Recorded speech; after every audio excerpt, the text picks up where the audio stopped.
2019년도 SBA 클라우드 컴퓨팅 기술 인재 양성 과정에 강사를 맡게 된 박병수라고 합니다. 반갑습니다. 본 강좌는 총 6편으로 구성되어 있으며 시청과 동시에 실습이 가능하도록 준비하였습니다. 열심히 따라하셔서 4차 산업의 주역이 되시길 바라겠습니다.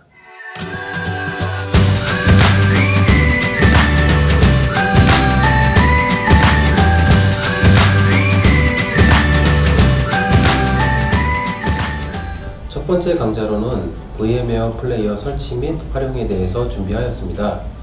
VM웨어 플레이어는 가상 서버를 설치하고 학습하기 위해서는 반드시 숙지해야 할 내용입니다. 자, 먼저 여러분들께서 준비하셔야 될 것은 VM웨어 플레이어, 그 다음에 우분투 서버, ISO 파일 두 가지 파일이 필요하신데요. 첫 번째 VM웨어 플레이어는 자, 구글에서 VM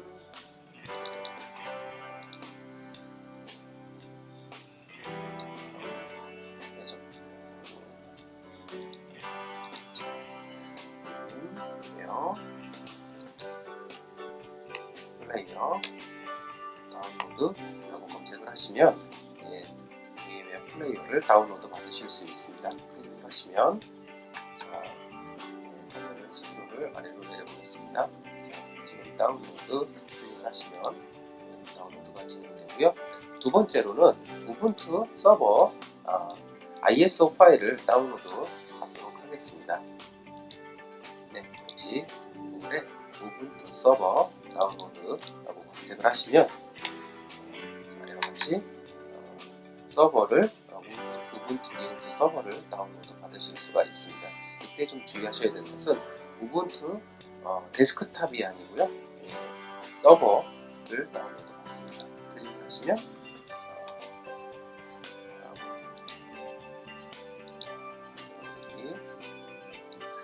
다운로드 버튼을 클릭하시면 ISO 파일을 다운로드 받으실 수가 있습니다. VM웨어 플레이어를 설치를 하셨죠? 네, 컴퓨터를 다시 재시작하시면 VM웨어를 검색을 해보겠습니다. 자, VM웨어 워크스테이션 플레이어를 실행을 시키시면요, 자, 화면과 같이 플레이어 화면을 보실 수가 있는데요. 저는 이미 우분투를 여러 번 설치해 갖고 이렇게 많이 보이지만 여러분들께서는 지금 홈 하나만 보이실 겁니다. 자, 여기에서 가상 머신을 설치를 하실 건데요.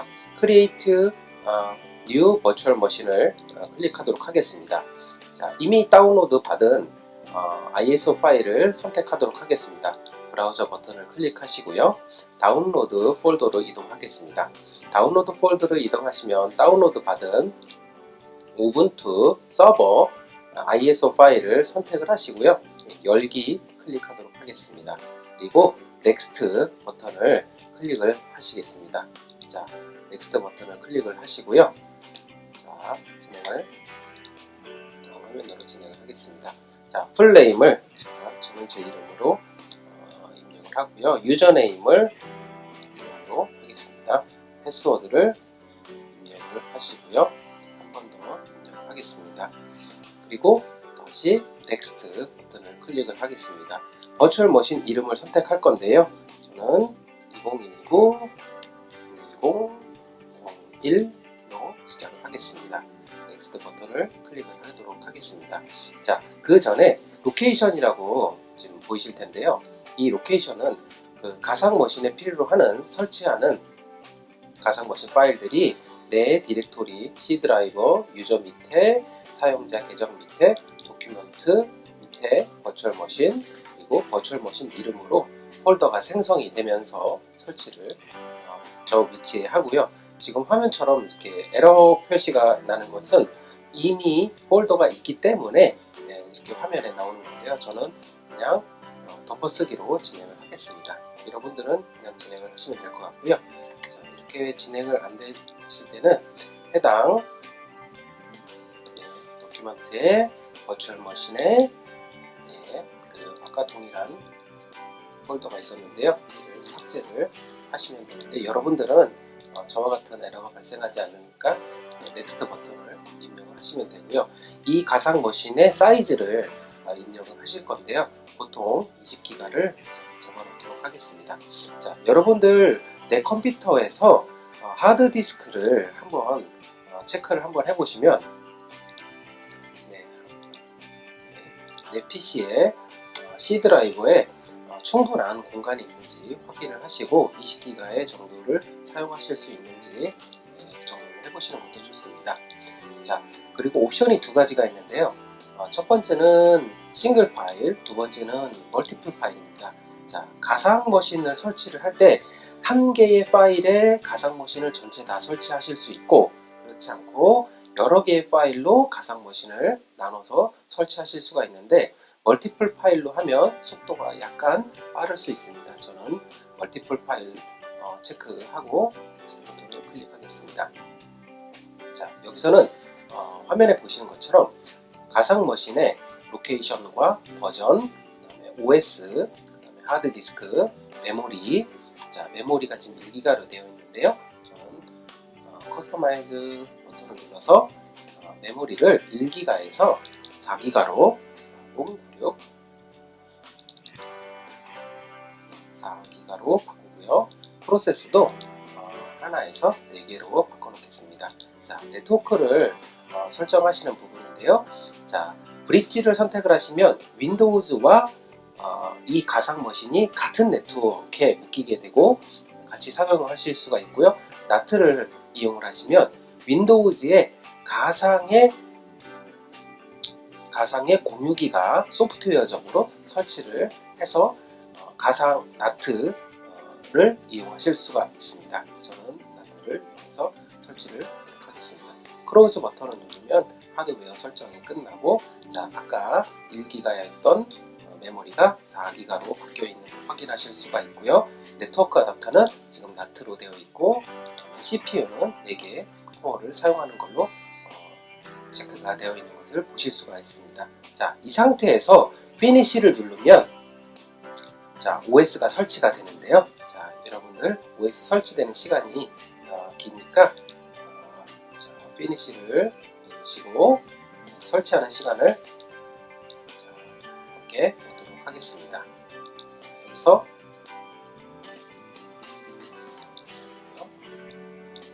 넣겠습니다.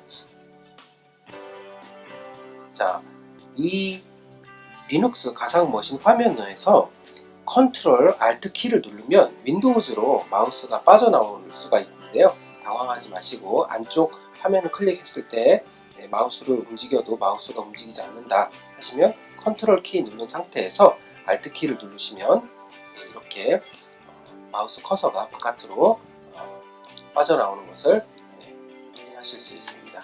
자, 여러분들 리눅스를 설치하도록 하겠습니다. 네, 여러분, 자, 리눅스로 부팅이 됐습니다. 자, 마치 컴퓨터 안에 또 컴퓨터가 있는 것처럼 자, 부팅이 됐는데요. 화면에 언어를 선택하게끔 되어 있죠. 저희는 영어를 선택을 하고 엔터키를 누르겠습니다. 화면에 보시는 것처럼 돈 체크를 하시고요. 그러면 IP를 이렇게 받아온 것을 확인하실 수가 있는데요.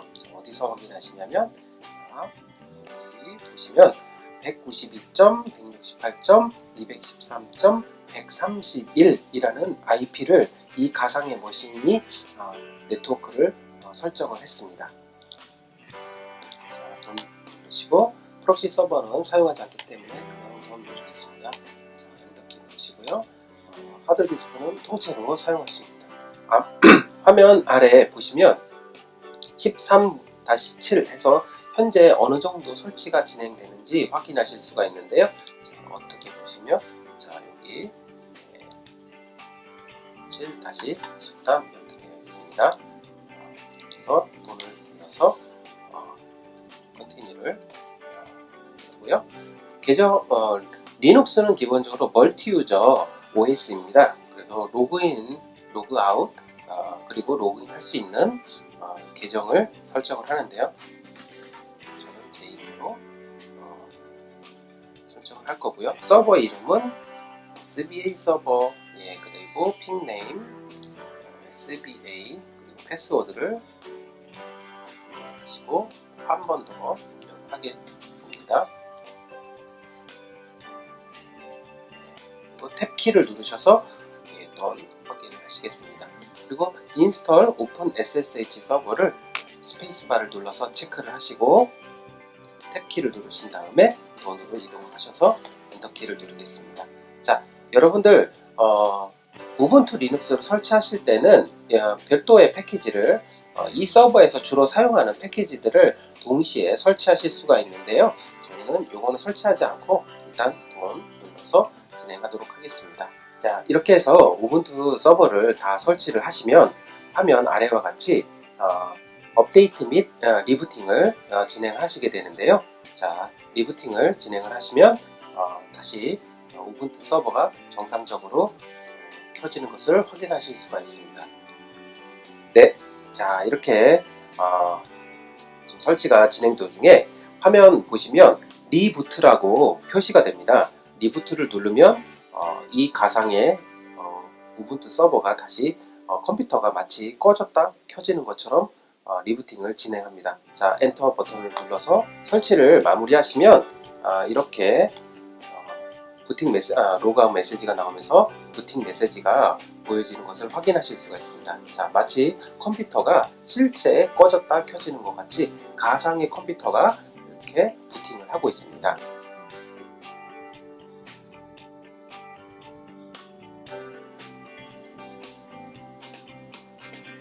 네. 자, 여러분들, 자, 저와 같은 화면을 보시면 성공하신 건데요. 이렇게 까면 화면에 커서만 깜빡깜빡거리는데 이게 과연 서버가 켜진 것인지 궁금해 하실 텐데요. 자, 이렇습니다. 리눅스 서버는 이렇게 터미널 환경으로 접속해서 먼저 아이디 계정명을 입력을 하시고 아까 입력을 하신 패스워드를 입력을 하시면 몇 월 며칠 마지막으로 로그인해서 리눅스로 부팅이 됐다. 웰컴 투 우분투 서버 나오죠. 18.0.3 LTS 버전입니다. 그리고 어떤 계정으로 지금 로그인이 되어 있는지 서버명과 계정명이 이렇게 표시가 됩니다. 자, 이와 같은 화면을 보시면 여러분들은 우분투 서버를 성공적으로 설치하신 것입니다. 우분투 서버를 설치를 하셨으면 그 다음부터는 자, 우분투 서버에 접속을 하실 수 있는 터미널 프로그램을 다운로드 받도록 하겠습니다. 자, 제가 여기 써놨는데요. 호띠와 모바엑스텀 둘 중에 하나를 사용하시면 되는데요. 두 가지 다 모두 많이 사용을 하는데 저는 여러분들한테 모바엑스텀이라고 하는 모바엑스텀 다운로드 검색을 하시면 자, 모바엑스텀 터미널을 다운로드 받으실 수가 있는데요. 자, 이렇게 프리 버전을 다운로드 받아서 사용을 하실 수 있고요. 여유가 되시는 분들은 프로페셔널 버전을 구입해서 사용하시면 편리하십니다. 자, 다운로드 받으시면 포터블 에디션과 인스톨 에디션이 있는데요. 포터블 에디션 같은 경우에는 그냥 실행 파일 한 개로 되어 있고 인스톨 에디션은 프로그램이 직접 설치가 돼서 여러분들이 사용하실 수 있습니다. 자, 저는 인스톨 버전을 다운로드 하겠습니다. 버전이고요. 네. 자, 저는 이미 다운로드 받아서 설치까지 했는데요. 설치를 진행하시면 자, 화면 이런 모바엑스텀 프로그램을 터미널을 다운로드 실행을 하도록 하겠습니다. 자, 다운로드 받으시고 실행을 인스톨 하신 다음에 자, 첫 번째로는 터미널에서 세션을 클릭을 하신 다음에 SSH 그리고 리모트 호스트 IP 주소를 입력을 하는 항목이 나오는데요. 여기에 계정명과 IP를 입력을 해야 되는데요. 계정은 SB 했고요. 자, 우분투 화면에서 서버의 IP를 확인하는 명령어 if config를 입력을 하시면 192.168 92.168 213.131 여러분들 IP하고 제 IP는 다를 수 있기 때문에 여러분들 IP를 입력을 하시면 되겠습니다. 저는 여기에 192, 168, 213.131을 입력하도록 하겠습니다.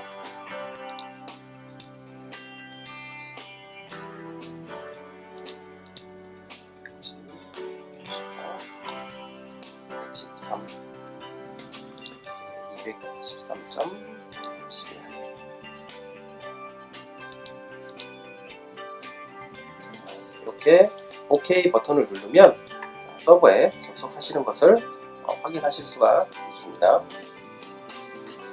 자, 부팅이 완료돼서 로그인을 하시면 자, if config라는 명령어로 우분투 서버의 IP를 확인하도록 하겠습니다. 지금 제 IP는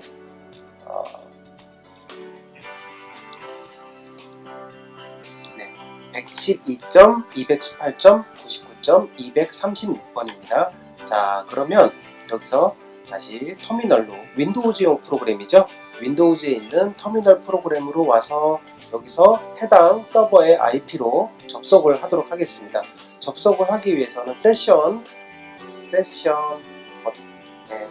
버튼을 누르시고 SSH 포트로 SSH로 서버에 접속을 하겠습니다. 112.218.99.236번 그리고 해당 우분투 서버의 사용자명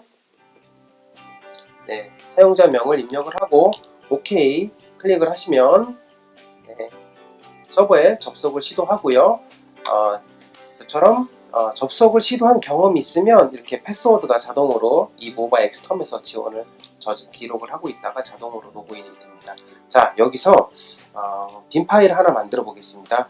터치 한 다음에 테스트 입력하면 지금 만들어 놓은 파일이 터치로 만든 테스트 파일이 있죠. 즉 터미널에서 접속한 화면과 지금 직접 VM웨어 플레이어 리눅스 화면과 동일하다는 것을 확인하실 수가 있습니다. 자, 여기까지 터미널 접속하는 방법을 알아보았습니다. 네, 이렇게 우분투 서버를 설치를 하시고 터미널로 접속하는 것까지 성공을 하셨는데요. 그렇다면 자, VM웨어 플레이어를 이용하지 않고 터미널로 서버에 접속을 해서 무엇을 할 수 있나요?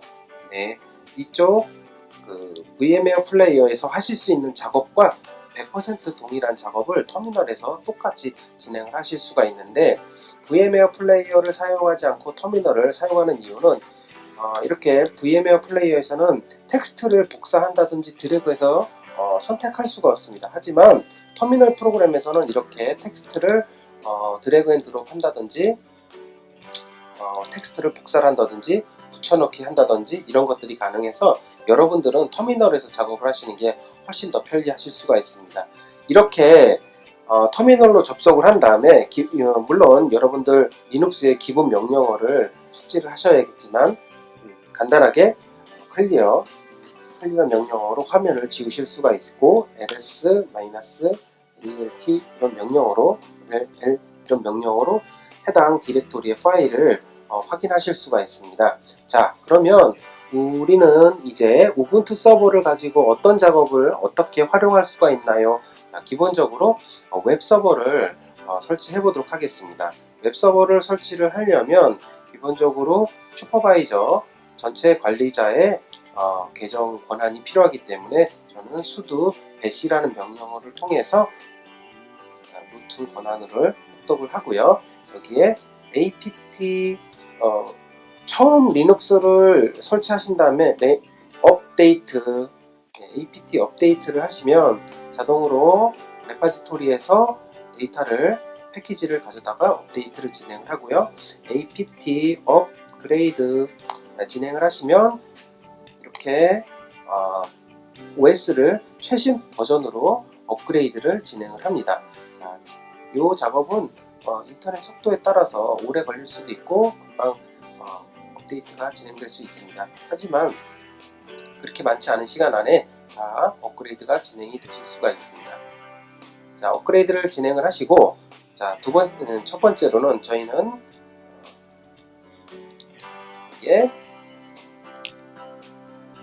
아파치 웹서버를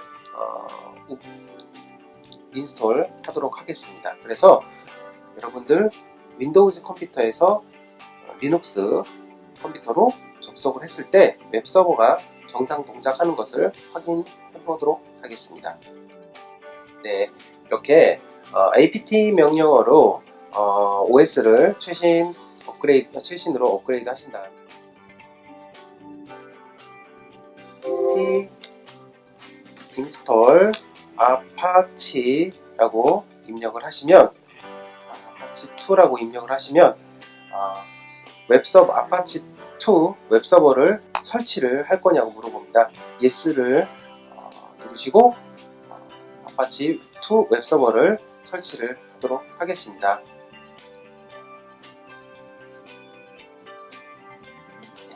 자, 설치가 끝났습니다. 그러면 서버를 서비스 apache2 리스타트를 실행을 해서 아파치 서버를 제대로 설치가 됐는지 실행을 되는 것을 확인해 보시려면 윈도우즈 컴퓨터에서 해당 리눅스 서버의 IP로 접속을 시도해 보도록 하겠습니다. 자, IP가 110, 자, IP가 아까 여기 있죠? 네,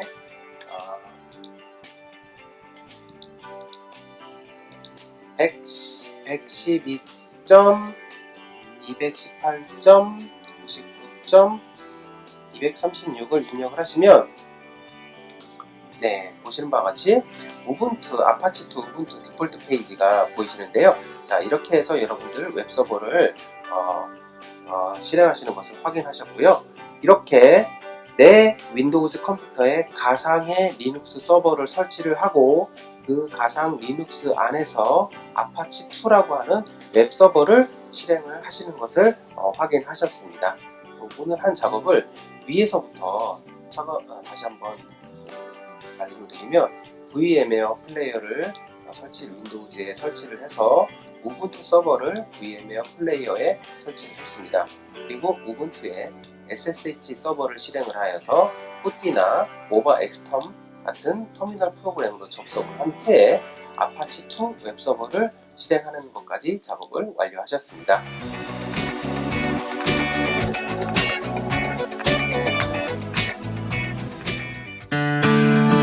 두 번째 강좌로는 AWS에서 가장 많이 사용하고 있는 분산 처리 기술 AWS 로드 밸런서를 알아보도록 하겠습니다.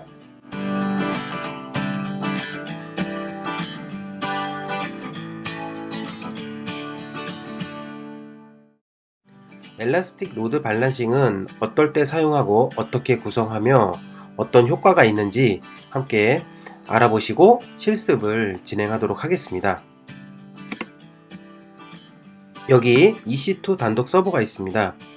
이 서버에 평상시에는 적은 사용자가 접속을 한다면 이렇게 트래픽이 적게 발생을 하는데요. 어떤 이슈가 생겨서 해당 서버에 많은 사람들이 동시에 접속을 하게 되는 상황이 발생합니다. 그러면 EC2 서버의 성능에 따라서 해당 트래픽을 감당할 수도 있지만 보통 감당하지 못하는 경우가 있습니다. 그럴 경우를 대비해서 관리자는 EC2 서버를 ELB 엘라스틱 로드 밸런싱 구성으로 서버의 부하를 분산시키는 그런 설정을 할 수가 있습니다. 이렇게 동시에 많은 사용자가 일시에 접속을 하면 대량의 트래픽이 발생을 하고 이 대량의 트래픽을 엘라스틱 로드 밸런싱을 통하여 여러 대의 EC2 서버로 부하를 분산하는 기술을 말합니다. ELB 특징에 대해서 말씀을 드려볼게요. 일단 첫 번째로 가장 중요한 것은 트래픽 분산을 해야겠고요. 자동 확장, 오토 스케일링 기능과 연동해서 같이 사용할 수가 있습니다. 인스턴스의 상태를 자동 감지해서 오류가 있는 시스템은 배제하도록 할 수가 있습니다. 사용자의 세션을 특정 인스턴스에 고정을 할 수가 있고요. SSL 암호화를 지원합니다. SSL 경유지로 ELB를 사용하는 경우에는 SSL 처리에 따른 부하를 ELB가 수용하게 되는데요. 그리고 다음으로는 IPv4, IPv6를 지원합니다. 클라우드 와치를 통해서 모니터링이 가능합니다.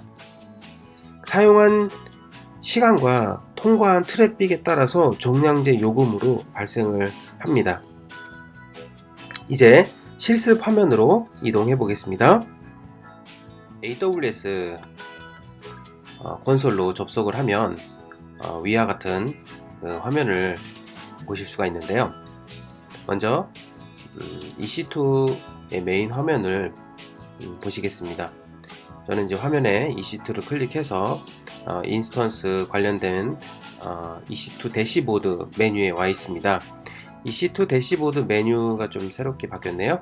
네, EC2 메뉴 대시보드 메뉴를 보시면 마우스를 하단으로 좀 내려 보시면 이곳에 엘라스틱 로드 밸런스, 한국어로 보시면 로드 밸런싱이라고 되어 있습니다.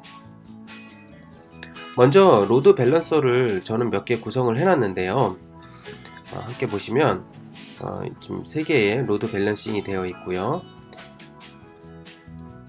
지금 모니터링을 통해서 로드 밸런싱이 어떻게 동작하고 있는지 확인하실 수가 있습니다. 그 로드 밸런서를 먼저 구성을 하시기에 앞서서 대상 그룹을 설정을 해야 되는데요. 대상 그룹을 설정을 하시려면 먼저 인스턴스가 있으셔야겠죠. 인스턴스는 어디 있나 확인을 해볼까요? 네, 좌측 메뉴에 보시면 EC2 대시보드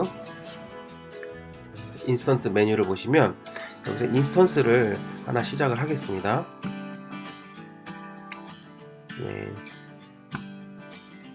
우분투를 선택을 해서 T2 마이크로를 선택을 해서 검토 시작을 진행을 하겠습니다. 새 키페어로 작성을 해서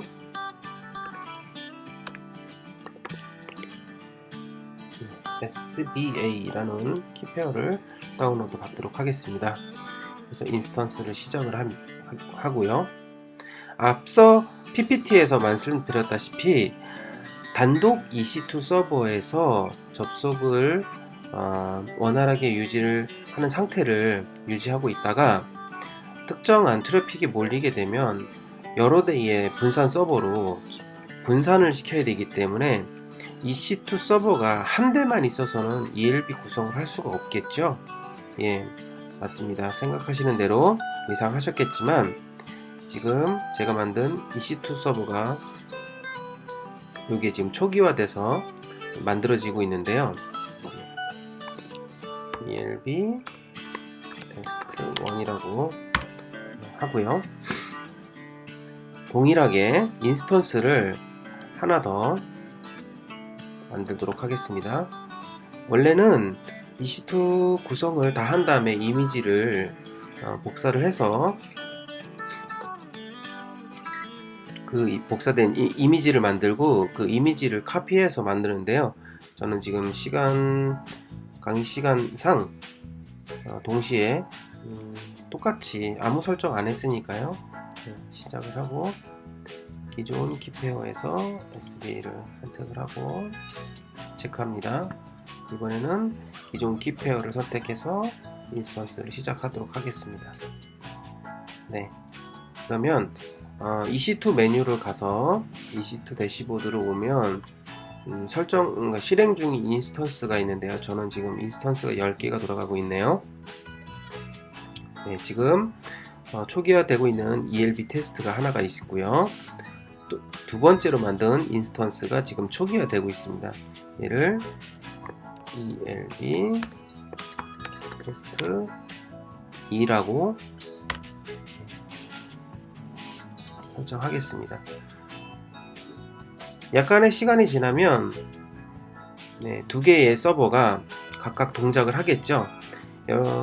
먼저 번째 서버에 클릭을 하시면 이렇게 공인 IP를 확인하실 수가 있고요. 터미널 프로그램을 실행을 해서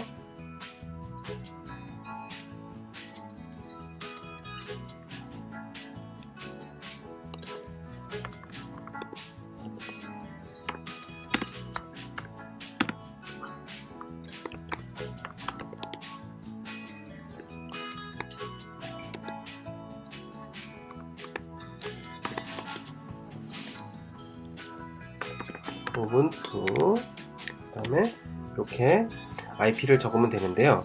지금 바로 이렇게 입력을 하면 아마 접속을 할 수가 없을 거예요. 왜냐하면 다운로드 받은 이 sba 키 파일을 퍼미션을 변경을 해야 됩니다. 지금 아마 퍼미션이 그쵸? 배드 퍼미션이라고 되어 있죠.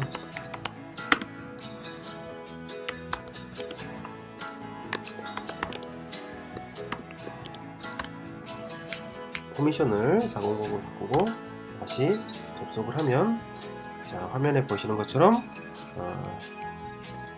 우분투에 EC2 콘솔로 터미널로 접속을 했습니다. 그래서 또 다시 하면 우분투 계정에서 루트 계정으로 권한을 변경을 하고요.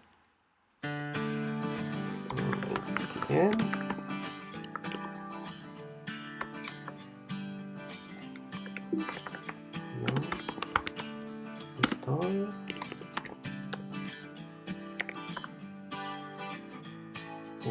윤이 아니라 apt-get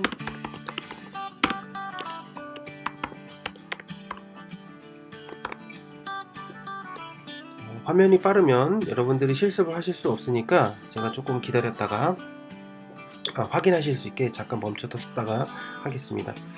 apt-get은 패키지를 우분투에서 패키지 매니저죠. 패키지를 설치하고 삭제할 수가 있습니다. apt-get 인스톨 잠깐 띄고 아파치2 이렇게 입력을 하시면 설치를 할 거냐, 그래서 노를 누르면 설치를 하지 않고 종료가 되고요.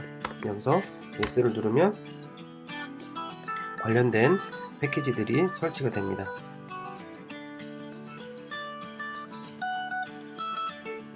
그리고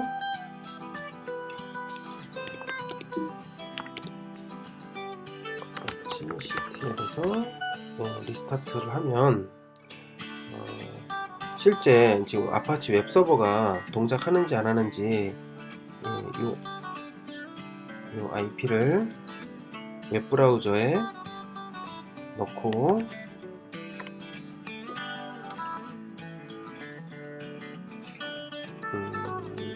웹브라우저에 넣고 입력을 했는데요. 자, 보시면 지금 계속 화면에 웹브라우저에서 접속을 못하고 있습니다. 해당 EC2를 선택을 한 다음에 화면을 조금 아래로 이동하면요, 인바운드 규칙 보기, 규칙을 한번 볼까요? 네, 포트 번호가 이 인스턴스에는 외부에서 모든 지역에서 22번 포트 SSH 포트로만 접속이 가능하게 되어 있습니다. 그래서 편집을 누르고 규칙을 추가하도록 하겠습니다. 규칙을 추가하시면 HTTP 80번 포트, 그 다음에 HTTPS 443 포트 두 가지를 오픈을 해주는 거죠. 0.0.0.0에/0을 하면 세계 어디서든지 이 인스턴스로 접속이 가능하다는 규칙입니다. 저장을 하고, 아까 사이트에 연결할 수 없었다라고 나왔는데 바로 이렇게 우분투 디폴트 페이지가 바로 보입니다. 저는 여기서 첫 번째로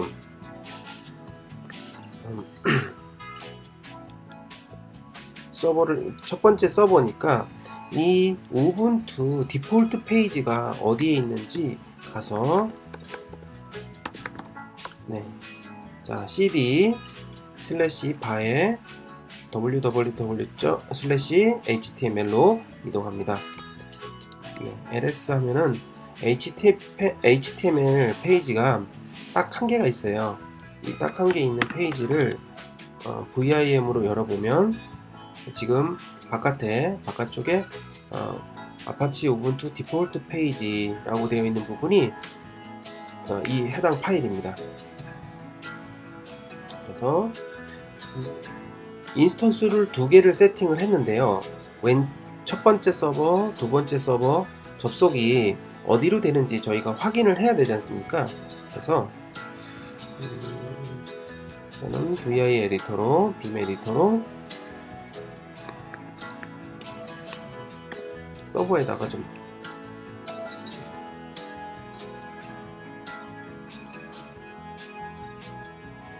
설정을 좀 바꿔볼게요. 아파치 2 우분투 디폴트 페이지 한 다음에 첫 번째 서버니까 A 서버라고 저장을 하겠습니다. 그러면 페이지 리로드를 하면 제가 방금 입력했던 A 서버라고 되어 있겠죠? 다시 두 번째 EC2 대시보드로 와서 저희가 이제 두 개의 인스턴스를 설치했는데요. 제가 첫 번째 인스턴스에는 지금 아파치 우분투 페이지까지 확인했고요. 그 다음에 두 번째 서버도 똑같이 반복을 하겠습니다. 서버 IP를 복사를 하시고요. 터미널을 하나 더 열겠습니다.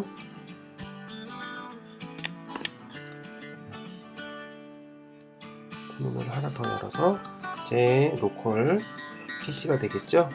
SSH -i 다운로드 폴더에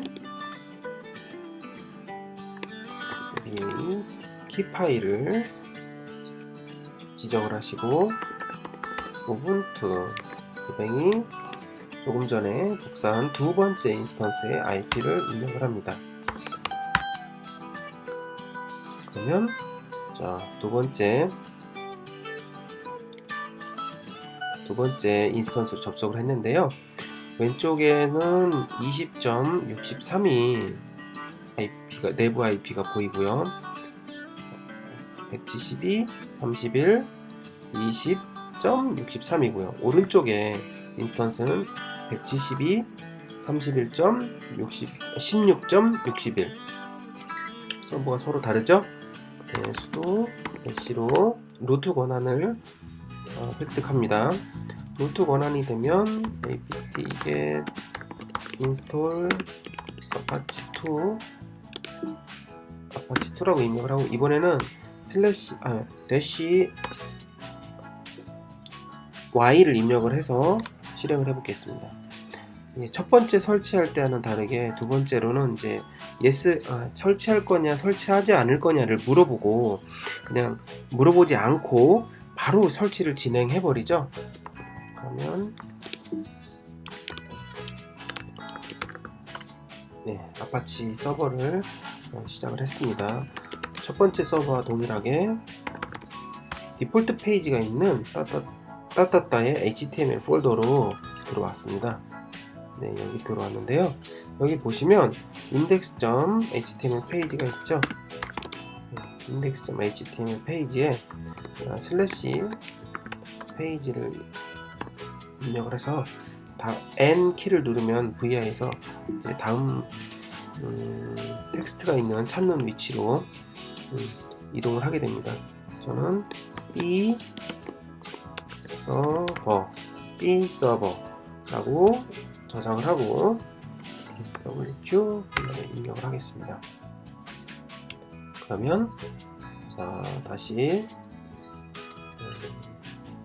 웹브라우저를 여시고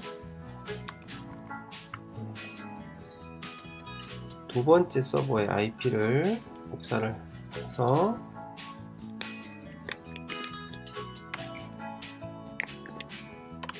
입력을 하도록 하겠습니다. 역시 아까와 동일한 문제가 있겠죠? 방화벽 문제가 있습니다. 이렇게 접속이 안 되거나 그러니까 접속이 안 될 때에는 서버는 분명히 실행을 시켰는데 접속이 안 되는 거니까 보안 옵션에서 인바운드는 외부에서 이 인스턴스로 들어오는 규칙이고요. 아웃바운드는 내부에서 외부로 나가는 규칙입니다. 아웃바운드를 클릭을 했더니 모든 트래픽이 프로토콜 모두, 포트 범위 모두 해서 다 외부로 나갈 수 있게 되어 있죠. 하지만 인바운드는 지금 SSH 포트 하나만 열려 있습니다. 첫 번째 서버를 설정했던 것과 동일하게 편집을 클릭을 하시고 규칙을 추가, HTTP 규칙 추가, HTTPS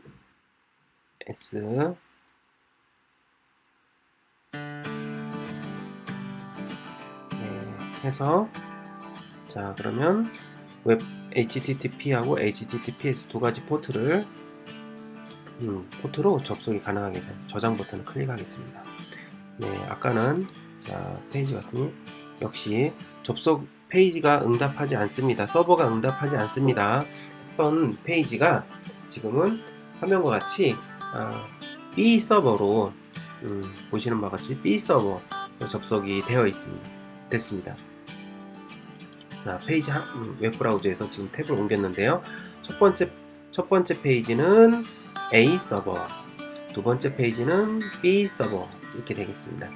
자, 저희가 하려고 하는 목적은 어떤 거냐면 기본적으로 특정 URL에 접속을 했을 때 로드 밸런서가 자동으로 A 서버, B 서버 이런 식으로 A 서버, B 서버 접속이 될 수 있게 이제 분산시켜주는 그런 역할을 하는 것을 확인할 건데요. 네, 이제부터 좀 설정을 다시 해보겠습니다. 자, 여기서 다시 EC2의 대시보드로 이동하도록 하겠습니다. EC2의 대시보드 하단에 로드 밸런서 대상 그룹을 클릭을 하시고요. 대상 그룹 설정 클릭을 하도록 하겠습니다. 대상 그룹은 저는 ELB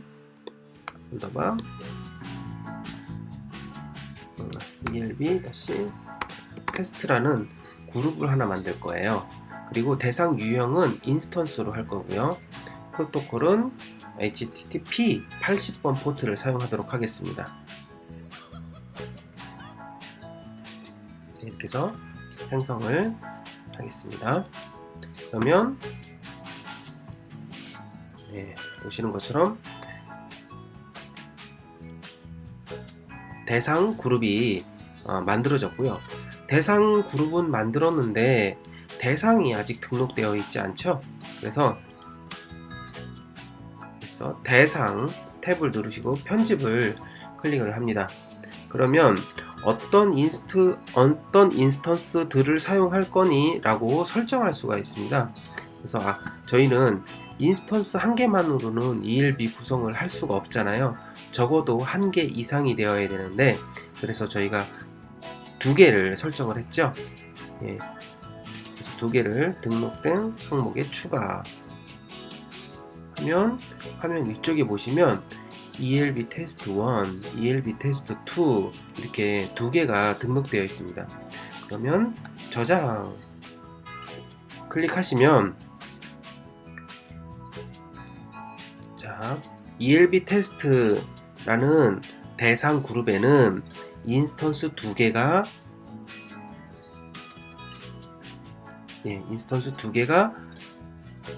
등록되어 있습니다. 네, ELB 대상 그룹에 두 개의 인스턴스가 있는 것을 확인하시죠. 조금 여러분들 보기 편하시라고 지금 영상 녹화를 위에 탭까지 다 주소창과 탭까지 보이는 부분 좀 사이즈를 좀 키워서 표시를 했습니다. 이렇게 대상 그룹을 만들고 로드 밸런서를 대상 그룹을 만들고 로드 밸런서를 생성을 하도록 하겠습니다. 로드 밸런서 생성을 하게 되면 로드 밸런서의 유형을 선택을 하실 건데요. 클래식 로드 밸런서, 네트워크 로드 밸런서, 그리고 애플리케이션 로드 밸런서가 있는데, 게임 서버 같은 경우는 네트워크 로드 밸런서를 사용하실 수 있고요. 좀 클래식한 이전 세대의 HTTP, HTTPS의 그 로드 밸런서는 세 번째 탭에 있는 걸로 확인하실 수가 있습니다. 자, 저희는 이제 HTTP하고 HTTPS를 로드 밸런서를 생성할 건데요. 여기서 생성을 어떻게 할 거냐면, 이제 이름을 먼저 줘야겠죠. ELB 테스트 인터넷 연결을 할 거고요. 리스너는 HTTP, 보통 이제 HTTP하고 HTTPS를 할 건데, 저희는 HTTPS를 하게 되면 이제 인증서를 등록해야 되는 문제가 있어서 일단 HTTP만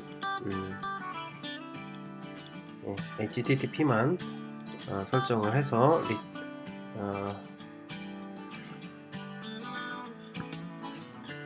등록을 하겠습니다. 자, AWS는 기본적으로 가용 영역이 여러 개가 있죠. 가용 영역을 A, B, C 다 등록을 하겠습니다. 다음에 보안 리스너가 사용되고 있지 않습니다. 지금 HTTPS 프로토콜을 빼고 등록을 했다고 지금 메시지가 이렇게 나오는 거죠. 보안 그룹을 설정을 하겠습니다. 보안 그룹은 디폴트 보안 그룹을 LB 디폴트로 설정을 해서 팀 구성을 하도록 하겠습니다. 대상 그룹은 기존 대상 그룹이어야겠죠. 아까 ELB를 설정하기 전에 여러분 먼저 대상 그룹을 만드셔야 됩니다 라고 해서 대상 그룹을 만들고, 그 다음에 두 개의 인스턴스를 대상 그룹 안에다가 넣었습니다. 그리고 대상 그룹을 선택을 하면 딱 가용할 수 있는 게 지금 현재가 딱 표시가 되네요. ELB 테스트만. ELB 테스트를 선택을 하신 다음에 인스턴스 맞고요. 대상 등록을, 인스턴스 대상 등록에는 이제 두 개가 있는 것을, 저희는 대상에다가 두 개를 등록을 했기 때문에 두 개가 현재 표시되어 있고요. 검토 버튼을 클릭을 하겠습니다. 라운팅 인스턴스 생성. 자, 로드 밸런서가 생성이 완료되었습니다 라는 메시지를 보시게 될 건데요. 그러면 이 로드 밸런서를 어떻게 사용할 것이냐에 대한 좀 문제가 좀 있죠. 그러면 먼저 첫 번째로는 DNS 이름입니다. DNS 이름을 복사를 할게요. 그리고 탭에다가, 자, 우리 첫 번째 서버 A 서버, B 서버 동작하는지 한번 리프레시 버튼을 눌러서 확인해 보니까 접속에 아무런 문제가 없죠. 그리고 B 서버도 새로 고침해 보도록 하겠습니다. 접속에 아무런 문제가 없습니다. 세 번째 탭에 지금 복사한 DNS 주소를 입력을 했더니 사이트에 연결할 수 없음 이렇게 나옵니다. 왜 그러냐면 ELB를 구성하고 바로는 접속이 되지 않습니다. 약간의 시간이 필요한데요. 약 5분 정도 기다려 보도록 하겠습니다.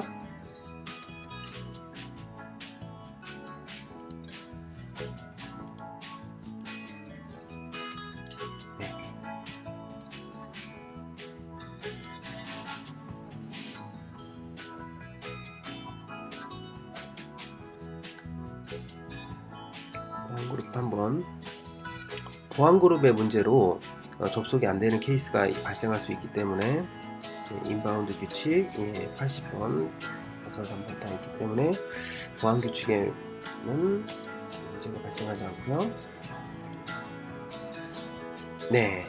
자, 보시는 것처럼 지금 A 서버는 IP로 54.180.80.136이고요.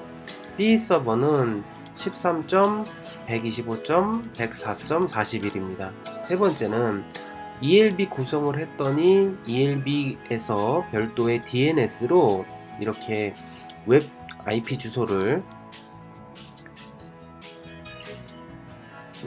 만들어줬죠, 자동으로요.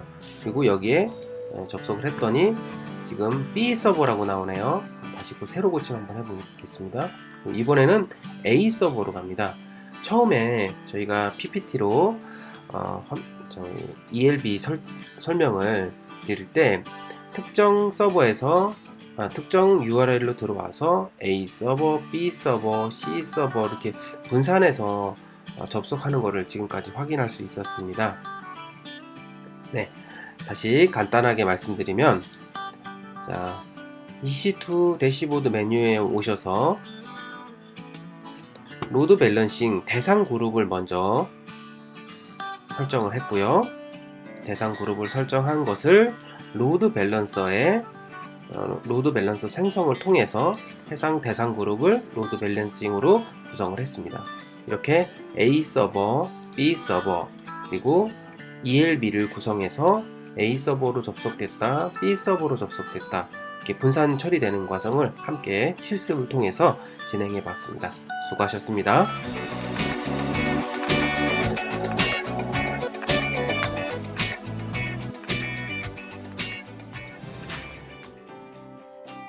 세 번째 강좌는 어플리케이션 인프라와 관계없이 어플리케이션을 배포 관리할 수 있는 엘라스틱 빈지토크에 대해서 알아보도록 하겠습니다.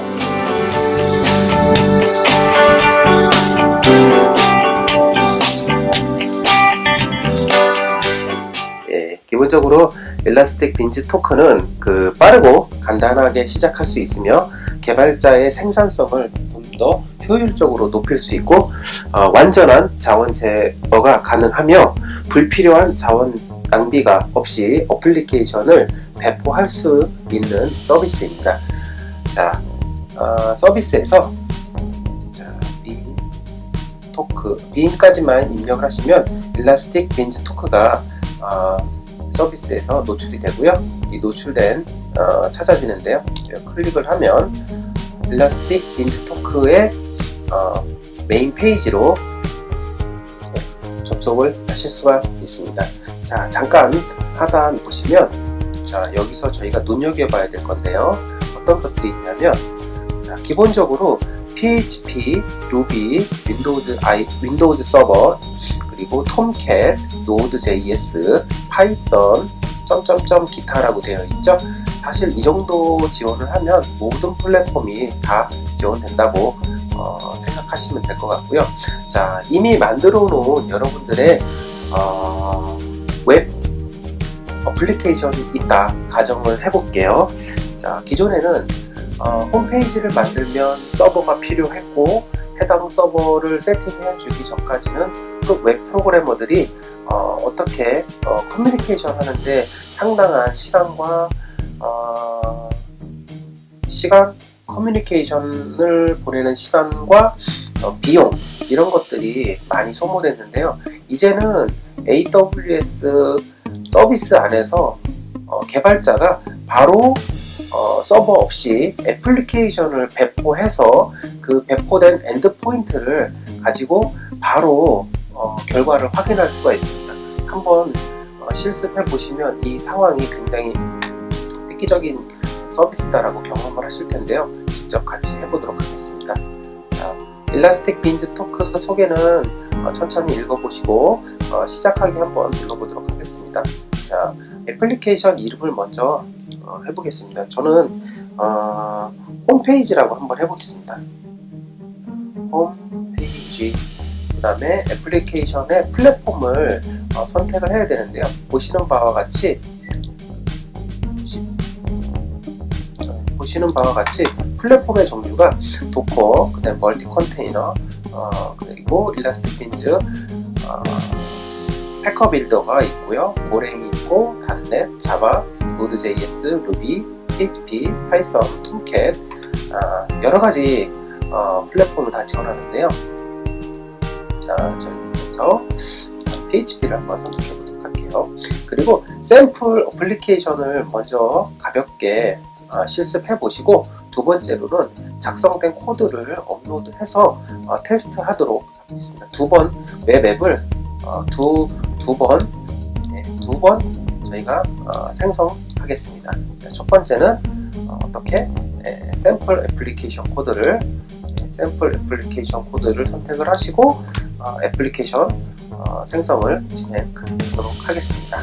자, 상태로 그냥 생성을 누르시면 되겠죠?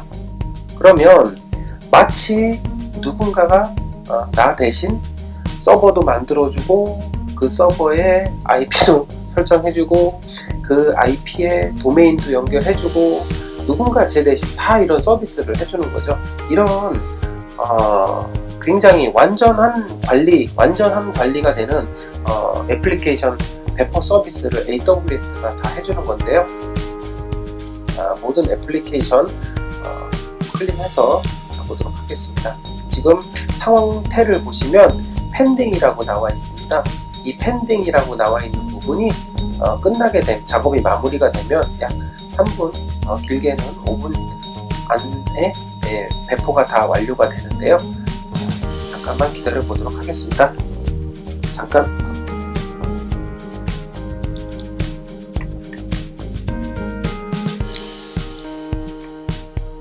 네, 모든 애플리케이션으로 오시면 지금 방금 전에 만드신 홈페이지 애플리케이션의 상태가 펜딩으로 되어 있는데요. 이 부분이 좀 바뀌어 있을 겁니다. 자, 먼저 엔드포인트를 한번 클릭 한번 해보도록 하겠습니다.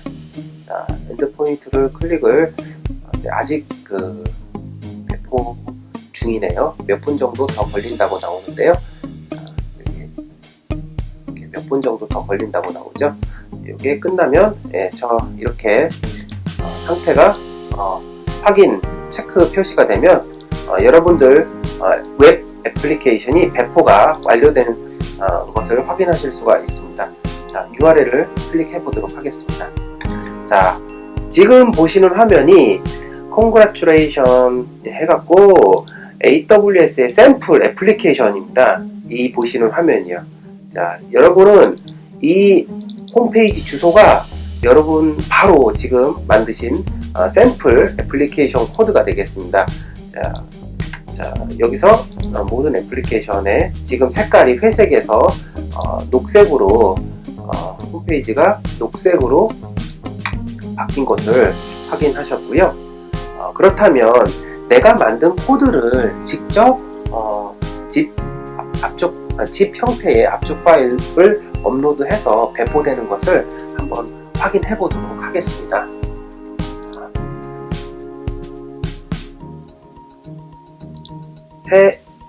새 애플리케이션 생성을 여기 화면에 있는데요. 우측 상단에 있습니다. 우측 상단에 새 애플리케이션 생성을 누르고, 자, 아까는 홈페이지 샘플이었는데 이번에는 홈페이지 2라고 해보겠습니다. my 홈페이지 2 생성을 누르고요. 이 애플리케이션에는 현재 환경이 없는데요. 애플리케이션 버전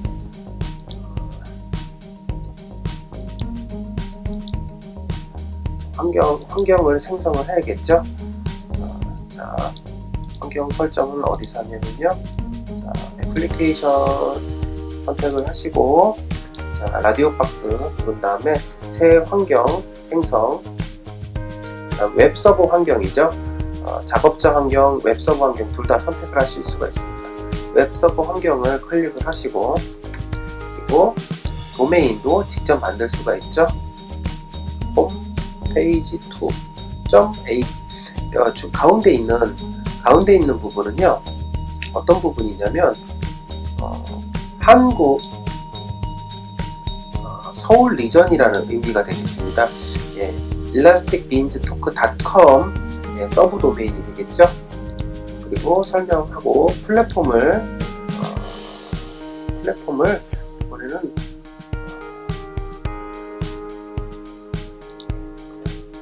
유일하게 PHP로 선택을 하고요. 아까 이전에 저희가 했을 때는 샘플 어플리케이션의 체크를 하고 저희가 만들었더니 congratulation 해갖고 PHP 어플리케이션 화면을 보실 수가 있었는데요. 이번에는 그렇게 하지 않고 기존 버전을 코드를 업로드를 하는 것을 선택을 하겠습니다. 저는 이미 바탕화면에 www라는 그 애플리케이션 HTML 파일을 준비해 놨습니다. 이거를 업로드를 하고 선택을 한 다음에 업로드를 진행하도록 하겠습니다. 업로드를 진행을 했고요. 환경을 생성하도록 하겠습니다. 자, 이렇게 하시면 환경을 생성을 하시고 디플로이가 진행이 되는데요. 인바이러먼트 환경 설정이 지금 만들어지고 있고요. 여러가지 환경 설정이 끝난 다음에 아까 일라스틱 빈스토크로 보시면 메인 화면으로 오시면 지금 회색인데요. 위에 샘플 어플리케이션처럼 녹색이 되면 해당 엔드포인트에서 제가 코드를 업로드한 것을 직접 확인하실 수가 있습니다.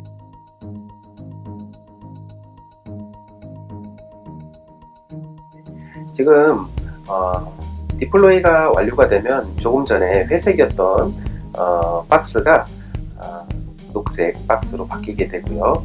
저희는 URL을 클릭을 해서 실제 상태 확인하실 수가 있고요. 지금 보시면 포비든 에러가 지금 퍼미션 에러가 발생을 하는데요. 어디서 업로드 비 배포에서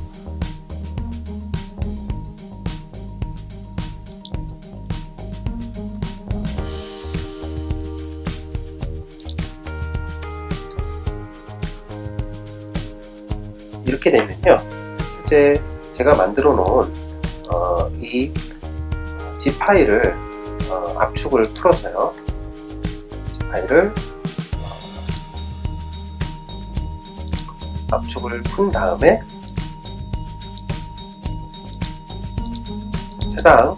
해당 파일에 지금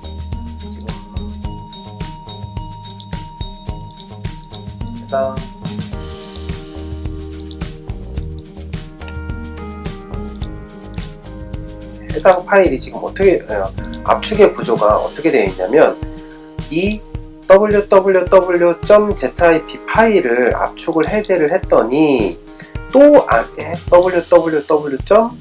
www라는 폴더가 또 있는 겁니다.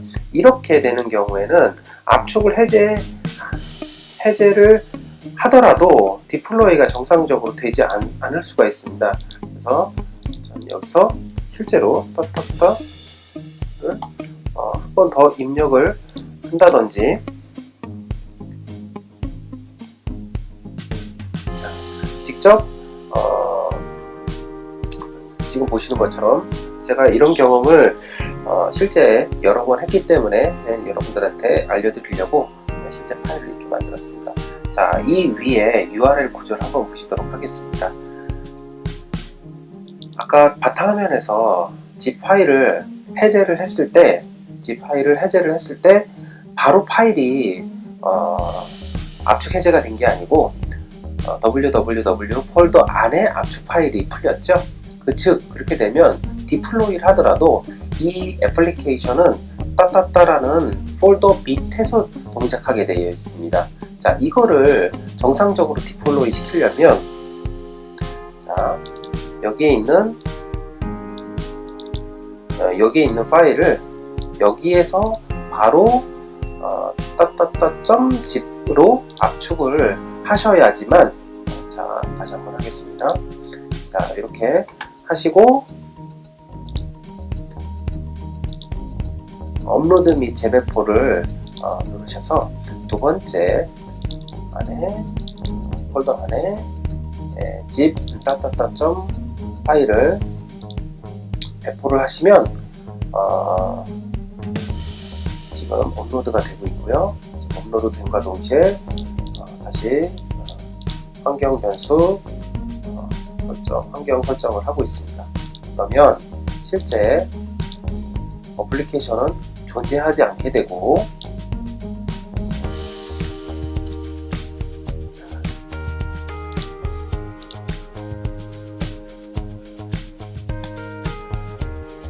바로 이렇게 쉽게 홈페이지를 서버 구축 없이 코드만 가지고 홈페이지를 구축할 수 있는 그런 상황이 되었습니다.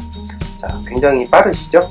여러분들 EC2 서버 배우시고 VCPC 배우시고 서브넷 개념 배우신 다음에 로드 밸런싱 개념까지 배우셨지만 이런 일라스틱 빈즈 토크를 활용하시면 실제 서버를 운영하지 않고 어플리케이션 단위로 코드만 가지고 사이트를 바로 구현해서 서비스가 가능하다고 이렇게 가능하신 부분을 직접 구현해 보시면 정말 편리하신 것을 확인하실 수가 있습니다.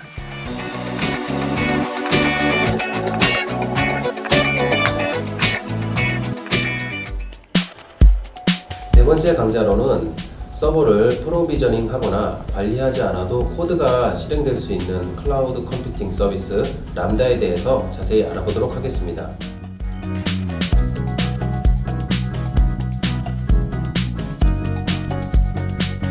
자, 여러분들 교육과정에서 받으신 AWS 크레딧을 이용해서 람다를 한번 사용해 보실 텐데요.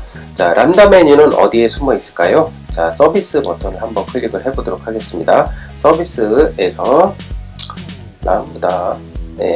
람다를 검색을 하시면, 자, 저와 같이 람다 화면 메인 페이지에 접속을 하셨는데요. 자, 기본적으로 람다는 무엇이냐면, 자, 펑션입니다. 펑션. 펑션이라는 것은 서버를 구축하지 않고 사용자가 필요로 하는 필요로 하는 함수를 직접 실행해서 호출할 수 있습니다. 이 기능을 사용을 하면 직접 서버를 구축하지 않고 결과물을 얻을 수 있기 때문에 매우 편리한 기능이고요. 동시에 람다 펑션이 동작하는 시간 안에서만 비용이 청구되기 때문에 훨씬 유지 비용을 절감하실 수 있습니다. 자, 함수 상성법에 대해서 알아보도록 하겠습니다. 기본적으로 람다 함수를 생성하는 방법은, 자, 메인 화면에서 람다 함수 생성 버튼을 클릭을 하시면 되고요. 지금 저는 작성한 게 없기 때문에 새로 작성하는 함수의 이름을 입력을 하겠습니다. 자, my function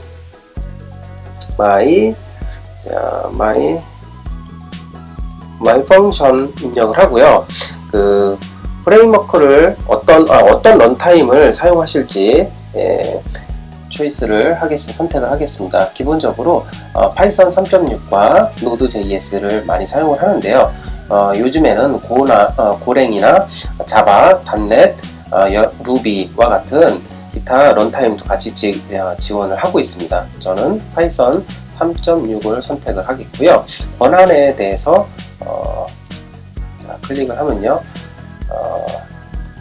기본 람다의 기본 권한을 가진 생성을 선택을 하겠습니다. 이렇게 해서 함수를 생성 클릭하도록 하겠습니다. 자, 어디서 있는 이쪽에 있죠? 네, 지금 함수가 만들어지고 있는데요. 이것은 AWS에서 지원해주는 아주 유용한 기능 중에 하나로요. 지금 제가 만든 my 펑션이 어떻게 동작을 하는지에 대해서, 어떻게 동작을 할 때 어떤 이벤트가 있어야 이 my 펑션이 동작을 하는데요. 저희는 트리거를 추가를 할 건데요. 어떤 트리거를 추가를 할 거냐면, 자, 먼저 API 게이트웨이 이벤트를 추가를 하겠습니다. 보안은 여러분들 원하시는 여러분들 계정에 IAM을 등록을 해서 사용을 하실 수가 있지만, 저희는 기본적으로 보안을 열어놓고 한번 게이트웨이를 추가하도록 하겠습니다. 자, 이렇게 하면 자, 함수에 기본 게이트웨이가 내 람다 펑션 접속을 하면 이 myFunction이라고 하는 람다 함수가 동작을 하고 그 다음에 클라우드와치 로그에 해당 기록이 저장이 되겠습니다. 자, 이렇게 보시면 자, 화면 하단을 잠깐 보실까요? 여기에 자, 엔드포인트가 나와 있습니다. 자, 엔드포인트가 나와 있는데요. 이쪽 부분을 확인해 주세요. 자, 화살표를 내려보시면 API 엔드포인트 해서 HTTPS 해서 쭉 나온 다음 결국 끝에는 myFunction 이렇게 나와 있습니다. 이것을 클릭을 한번 해보도록 하겠습니다. 자, 화면에 어떻게 표시가 되어 있나요? Hello from Lambda라고 화면에 아무것도 서버도 구축하지 않은 상황에서 마치 웹서버가 구축되어 있는 것처럼 응답을 해주는 결과물이 나왔죠. 이 주소가 여러분들 람다 펑션, myFunction의 엔드포인트 주소가 되겠습니다. 자, 여기에 직접 코드를 잠깐 수정을 한번 해보도록 할까요? 코드를 수정하시려면 여기 myFunction 이 부분을 클릭을 하시면 됩니다.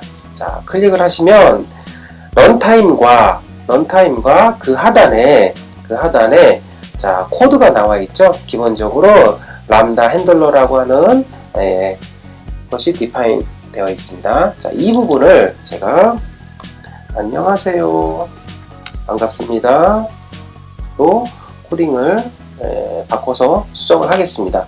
그런 다음에 자, 화면 우측 상단에 있는 세이브를 클릭을 해 주셔야 돼요. 그래야 해당 코드가 동작을 정상적으로 동작을 하는데요. 자, 이렇게 저장을 한 다음에 다시 아까 열어놓았던 내 람다 함수 엔드포인트로 와서 새로 고침을 해보겠습니다. 그러면 자, 이렇게 안녕하세요, 반갑습니다가 그 코드화되어서 보이죠? 자, 그러면 저희는 엔코딩을 바꾸지 말고요. 여기서 hello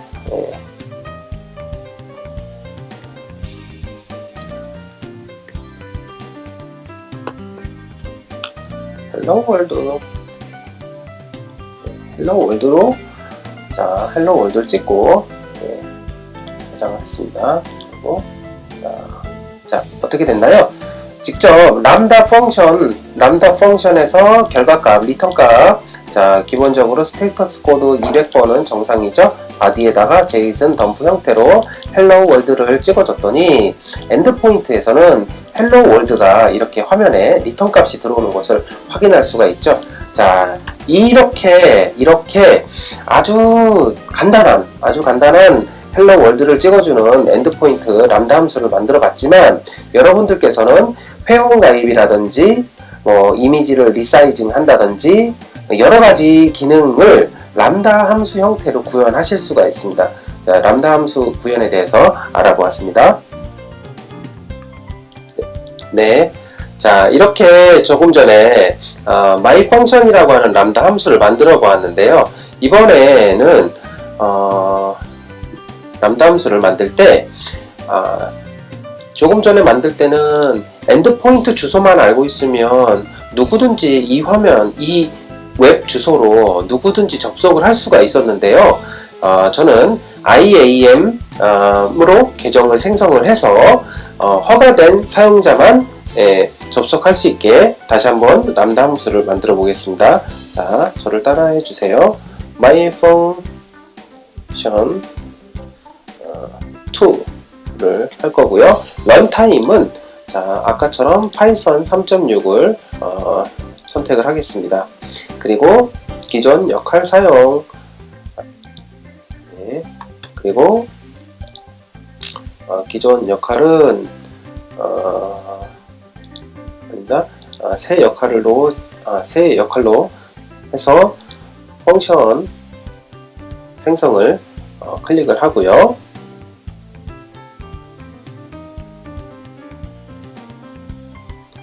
펑션이 이렇게 만들어지는 데는 약 한 1, 2분 정도의 시간이 필요합니다. 자, 1, 2분 시간이 되면, 자, 여러분, myfunction2가 생성이 되어 있죠. 여기에 어떻게 트리거를 하나 추가하겠죠. 트리거는 저는 이제 그 API 게이트웨이를 트리거로 썼지만 직접 다른 여러 가지 구성을 하실 수가 있는데요. 애플리케이션 로드 밸런서라든지 AWS IoT라든지 코드 커밋, 그 다음에 다이나모 DB, 뭐 S3, SNS, SQS와 같은 여러 가지 펑션들을 같이 병행해서 사용하실 수가 있습니다. 지금은 API 게이트웨이로 네, 기존 새 API를 생성을 하고요. 자, 아까는 모든 사람들이 제 엔드포인트 주소만 알면 모든 사람들이 이렇게 화면을 결과값을 다 얻어갈 수가 있었는데 그렇게 하지 않고 내가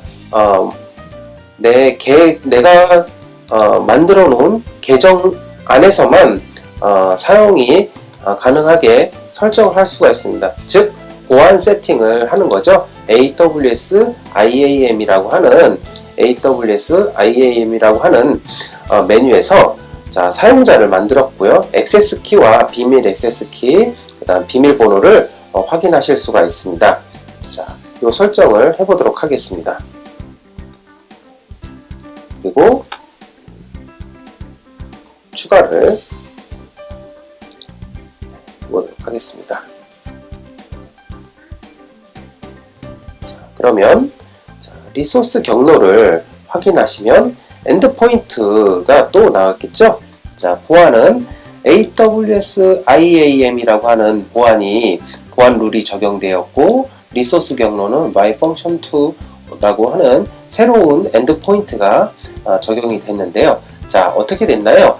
메시지 나오죠. missing, 그 다음에 인증되지 않은 토큰이라고 하죠. 네, 이 말은 자, 이 키값을 이 IAM 보안 키값이 없는 사람들은 이 엔드포인트로 접속을 했을 때 인증되지 않은 토큰이다 라고 메시지를 보여줍니다. 이렇게 해서 다시 코드를 한번 보도록 하겠습니다.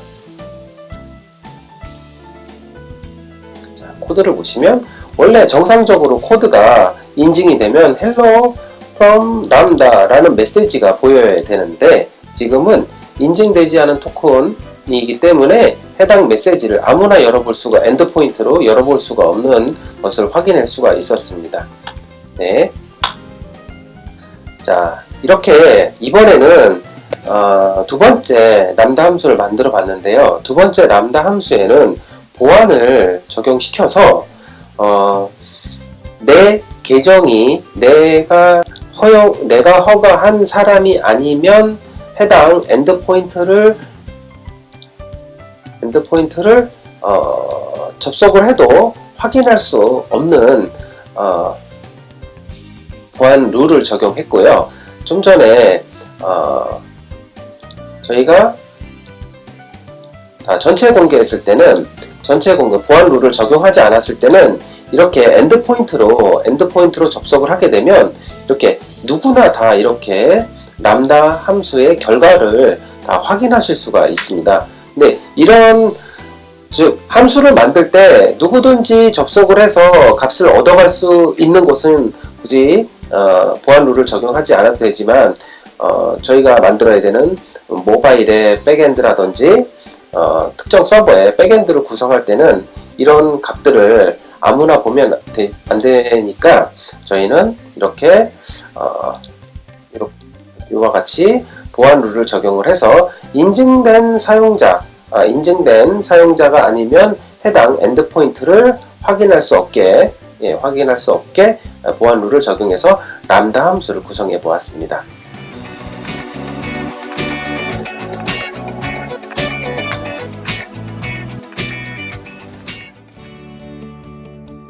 다섯 번째 강좌는 어플리케이션의 로드를 처리할 수 있도록 인스턴스를 가변적으로 관리할 수 있는 AWS 오토 스케일링 기능에 대해서 함께 알아보도록 하겠습니다.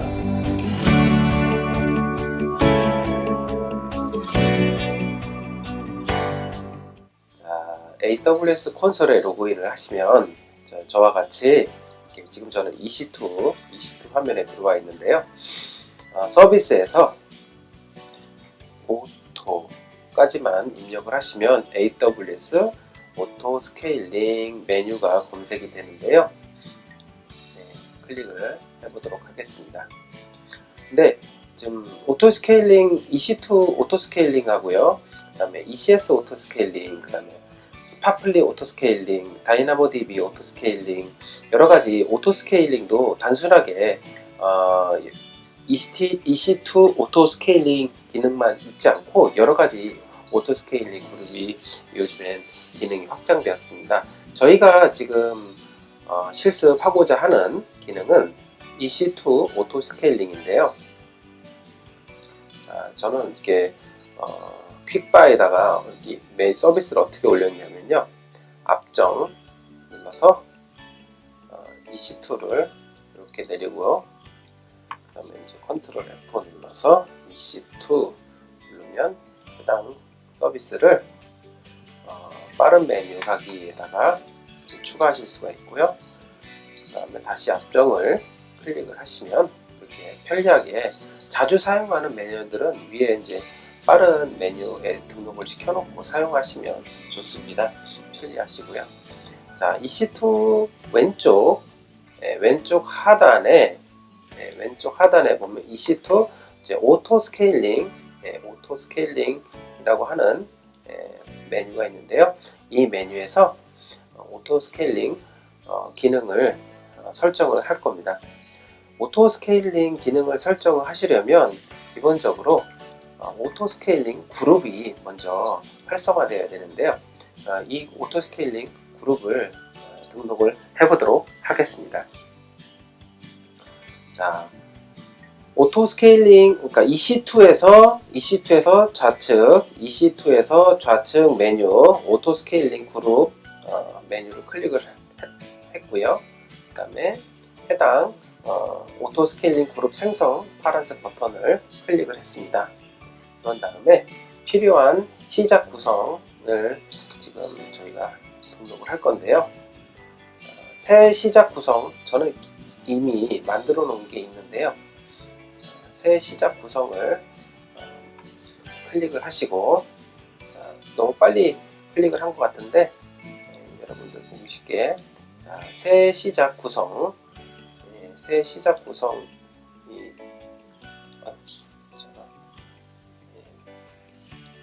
새 시작 구성 메뉴를 클릭을 했습니다.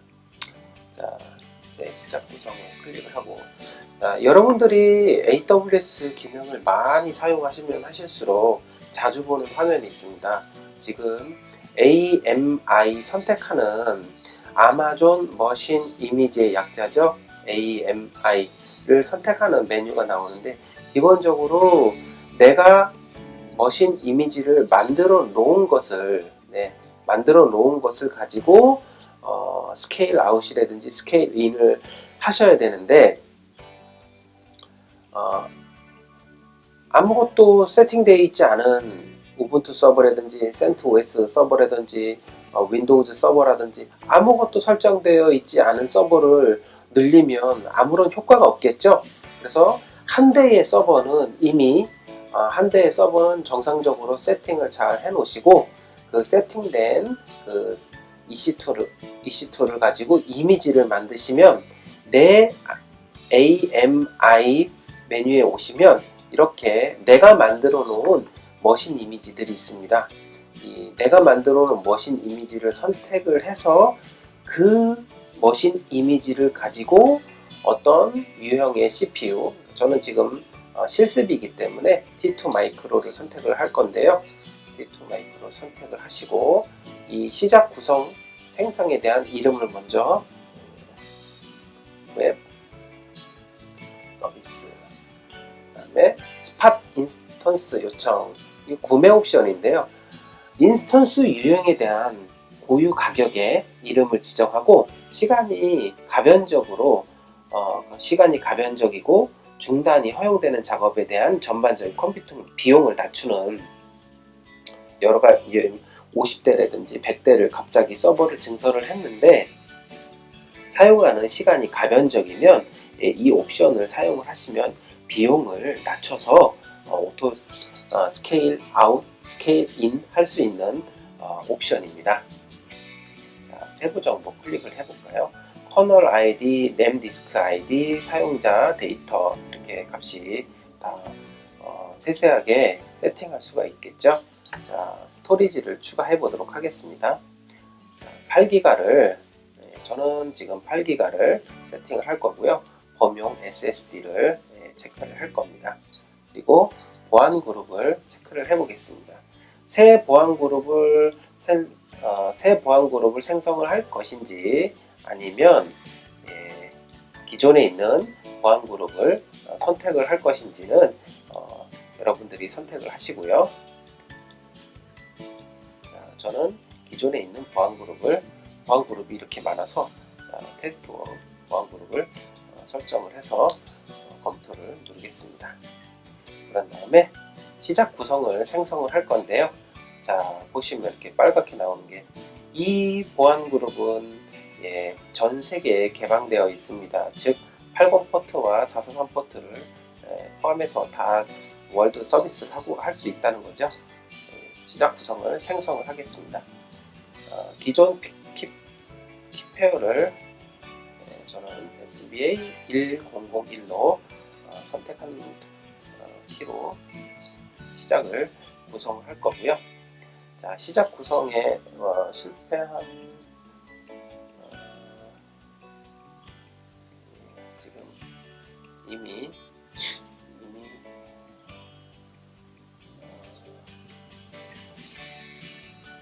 서비스가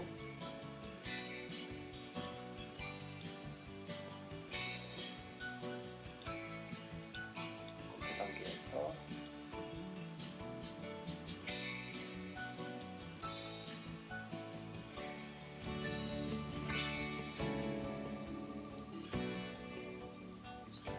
오류가 났는데요. 왜 오류가 났을지 잠깐 체크를 좀 해보겠습니다. 시작 구성을 생성했는데 지금 이 오토 스케일링을 만들 때 그룹 이름을 정의하는데요. 제가 사용한 그룹 이름이 이미 있다고 해서 지금 에러가 났습니다. 그래서 세부 정보에 저는 여기서 웹 서비스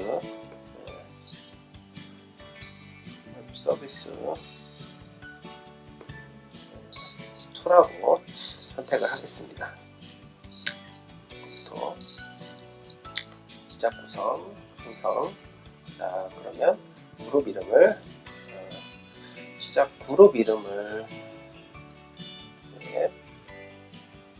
서비스라고 구성 이름을 똑같이 하고요. 그룹의 크기를 설정을 할 건데요. 평상시에는 인스턴스가 하나가 동작을 하다가 특정 조건이 되면 인스턴스가 3개가 늘어나라 라고 할 거고요. 그 늘어나는 인스턴스는 어떤 서브넷에 어떤 VPC 어떤 서브넷에 설정을 할 건지 2B에다가 설 거고요. 그리고 모니터링은 300초를 할 겁니다. 이 그룹을 초기 크기로 유지할 거고요. 알림 구성. 자, 알림을 추가할 거고요. 인스턴스 상태, 인스턴스가 시작되거나 오토 스케일링 그룹이 시작되거나 종료 또는 시작이 실패 또는 종료가 실패되었을 때 이 오토 스케일링 그룹이 저한테 이메일을 보내도록 제가 해보도록 하겠습니다.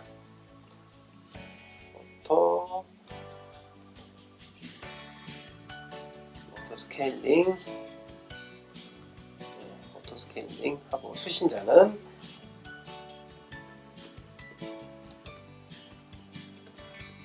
제 이메일을 써서 알람을 하나를 추가를 했고요. 그 다음에 태그를 이 오토 스케일링이 이미 있다고 되어 있죠. 그러면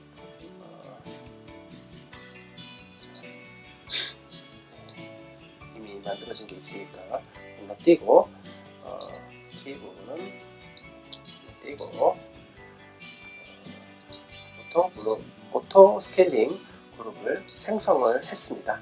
자, 저와 같이 오토 스케일링 그룹을 만드시고, 자, 닫기 하면, 자, EC2,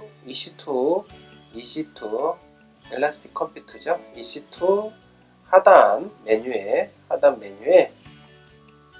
자, 오토 스케일링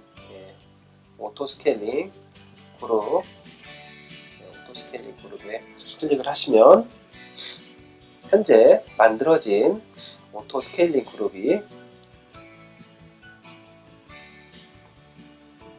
저와 같이 보이실 수 있습니다. 자, 그리고 오토 스케일링 그룹을 만드신 다음에 시작 구성을 할 건데요. 시작 구성은 자, 해당 인스턴스를 시작 템플릿으로 볼까요? 제가 아까 웹 서비스 첫 번째, 웹 서비스 2 각각 두 가지의 오토 스케일링 그룹을 만들었는데요. 시작 구성을 생성을 하겠습니다. 내 AMI에서 선택을 하고 세부 정보 구성을 하겠습니다. 그 다음에 오토 스케일링 테스트 스토리지를 추가를 하고 보안 그룹은 기존 보안 그룹 테스트 워크를 설정을 하겠습니다. 저는 일단 80번, 443번, 22번 를 오픈해 놓은 보안 정책을 선택을 했고요. 시작 구성을 그리고 기존 키페어 SB1002를 선택을 합니다. 시작 구성 생성을 클릭을 하면 시작 구성 생성이 완료되었습니다. 자, 닫기를 눌러보겠습니다. 오토 스케일링 그룹을 다시 클릭을 했고요.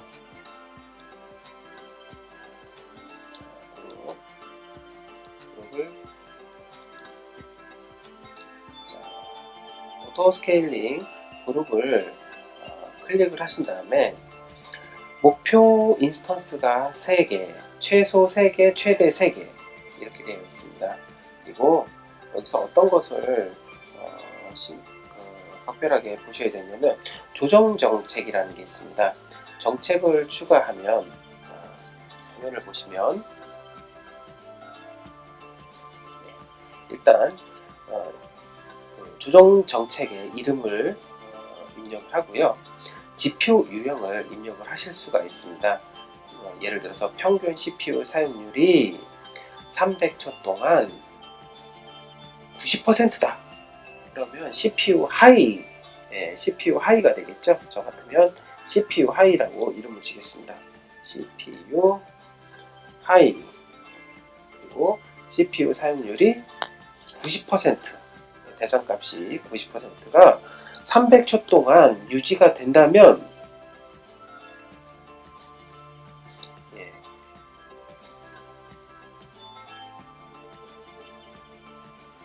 300초 동안 유지가 된다면 라고 조건을 만들어 놓는 거죠. 자, CPU 하이 만들었습니다. 해당 작업을 편집하실 수 있고 자, 이 조정 정책의 목적은 CPU 사용률이 90% 300초 동안 CPU 사용률이 90%에 도달해 있다면, 자, 도달해 있다면 이 오토 스케일링 그룹이 동작을 하게 됩니다. 그러면 서비스가, 인스턴스가 3개가, 3대의 서버가 갑자기가 아니죠. 우리가 설정해 놓은 서버가 증설이 자동적으로, 오토 스케일링, 자동적으로 스케일 아웃이 되는 거죠. 자, 다시 한번 보도록 하겠습니다. 자, 조정 정책을 CPU 하이 하나 만들었고요. 이 기능에서 저희가 또 사용할 수 있는 것은, 조정 정책이라고 하는 것은 하나만 정책을 한 개만 입력할 수 있는 것이 아니고 복수의 정책을 입력할 수가 있습니다. 따라서 CPU가 90%에 도달했다 하더라도 CPU가 다시 60%에 도달하면 해당 인스턴스 수를 최소수로 줄일 수 있는 것이 가능합니다. 자, 그런데 저희가 초기에 설정할 때 어떻게 했냐, 목표 용량은 3이고 최소 3이고 최대 3이라고 세대라고 하는 EC2를 못 박아 놓았기 때문에, 자, 요 인스턴스 수를 먼저 조절을 하실 수 있어요. 근데 어떻게 조절을 하냐면요, 해당 작업의 편집을 누르면, 자, 어떻게 해요?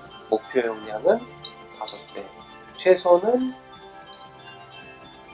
목표 용량은 1대, 최소수는 1대, 최대수는 5대.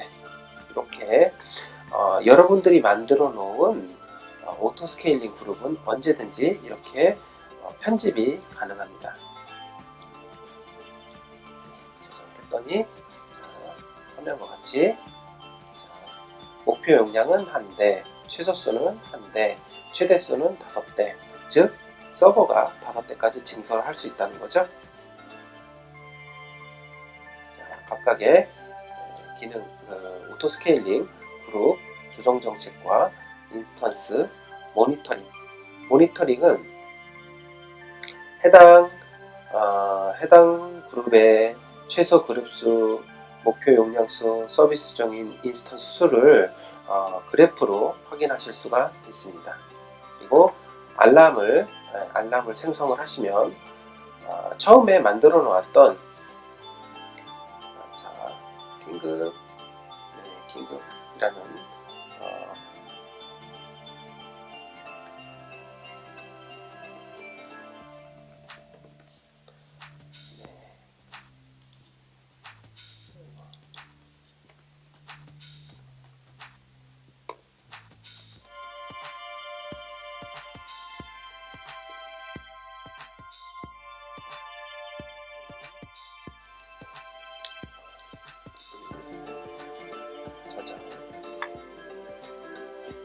이렇게 하면 제 이메일 주소로 오토스케일링 관련된 기능이 동작할 때마다 시작되거나 종료되거나, 시작 실패하거나 종료 실패할 때 이메일 알람이 오도록 설정을 했습니다. 자, 이렇게 오토스케일링 그룹에 대해서 알아보았습니다.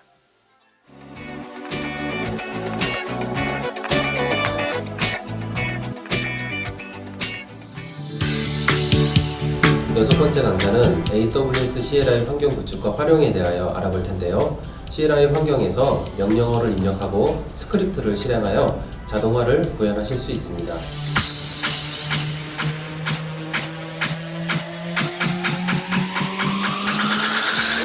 AWS CLI 설치 및 사용법에 대해서 알아보는 시간을 갖도록 하겠습니다. CLI는 커맨드 라인 인터페이스의 약자로 주로 리눅스나 윈도우즈, 맥 이런 커맨드 라인에서, 자, 저와 같이 AWS 버전 체크하면 이렇게 타이핑을 쳐서 결과값이 텍스트 형태로 나옵니다.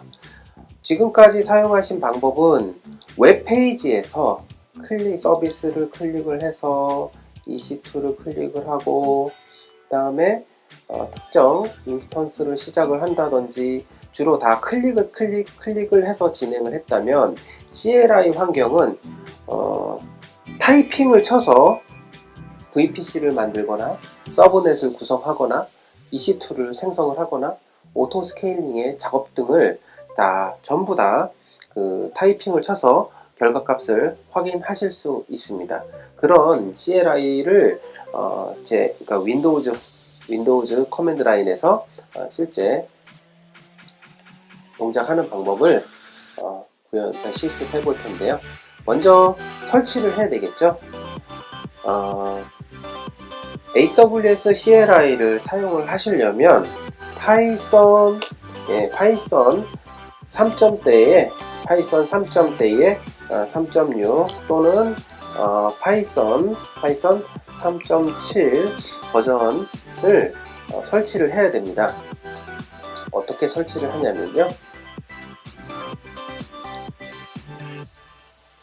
파이썬 준원저로 크롬에서 how to install Python on Windows 이렇게 입력을 하시면 첫 번째로 나오는 검색 결과가 파이썬 3를 어떻게 설치할 것이냐에 대한 검색방이 나옵니다. 클릭을 해보시면 설치 방법이 나오는데요. 주로 파이썬 설치하는 방법은 여러분들께서 웹페이지에서 좀 더 자세하게 알아보도록 하고요. 이번 시간은 파이썬 설치하는 시간이 아니고 파이썬이 설치되어 있다는 가정하에 python.org를 입력을 하시면 python.org를 입력을 하시면 다운로드에서 all release를 선택을 하시면 윈도우즈판 파이썬 3.7.4를 다운로드 받으실 수 있습니다. 이걸 클릭하시면 여러분들께서는 파이썬을 다운로드를 진행을 하셔서 더블 클릭을 하시면 바로 파이썬이 윈도우에 설치되실 수 있고요. 맥을 쓰시는 분들께서는 똑같이 python.org 입력을 하시면 똑같이 다운로드에서 여기에 맥 버전이 다운로드가 가능하십니다. 이렇게 파이썬이 설치가 되시면 파이썬 입력을 하시고 마이너스 버전을 입력을 하셔도 되고 파이썬 -v를 입력을 하시면 내 시스템에 파이썬 버전 어떤 것이 설치되어 있는지 확인하실 수 있습니다. 다음에는 이렇게 파이썬이 설치되어 있는 상태에서 AWS CLI를 PIP3로 설치를 할 건데요. PIP3 버전 확인해 보겠습니다. 저는 PIP 19.1.1인데요. PIP3 install 그 다음에 AWS CLI라고 엔터를 치면 PIP3에서 파이썬 패키지로 불러와서 AWS CLI 프로그램을 다운로드 받아서 직접 내 컴퓨터에 AWS CLI 프로그램을 설치하게 됩니다. 그러면 여러분들께서는 AWS 명령어를 사용하셔서 직접 AWS 리전에 내 계정에 각각 리소스들을 제어하실 수 있습니다. 이렇게 먼저 설치를 해보도록 할 거고요. 이렇게 설치가 약간의 시간이 지난 다음에 설치가 자동으로 되는데요. 많은 시간은 필요로 하지 않고요. 약간의 시간이 지나면 설치가 마무리가 됩니다.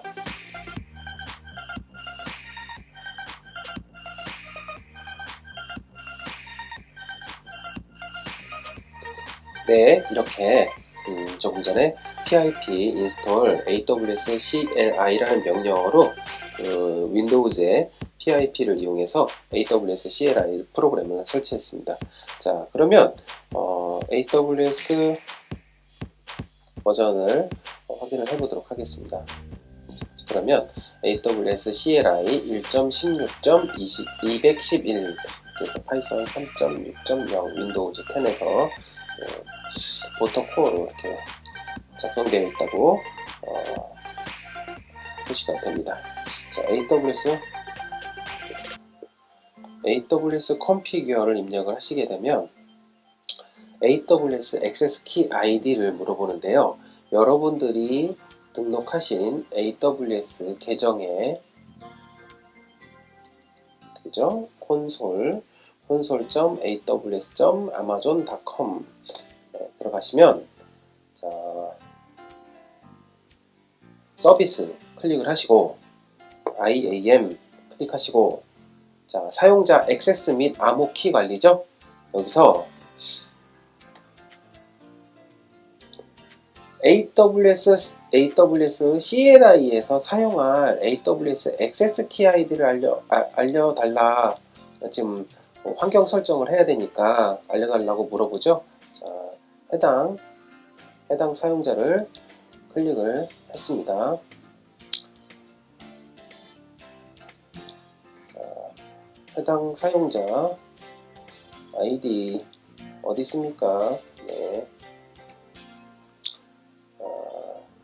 자, 오늘 만든 계정인데요. 오늘 만든 계정인데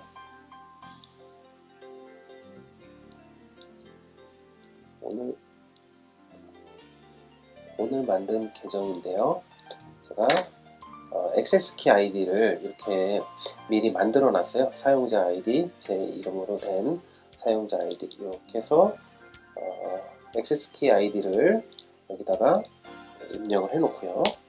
그 다음에 AWS 시크릿 액세스 키를 이거죠? 비밀 액세스 키죠? 이거를 복사를 해서 여기다가 입력합니다. 네, 디폴트 리전 네임은 AP Northeast 2로 하겠습니다. 아웃풋 포맷은 JSON으로 하겠습니다. 그러면 AWS 리스트 자, 그러면 지금 AWS에서 사용이 가능한 서비스들이 쭉 나옵니다.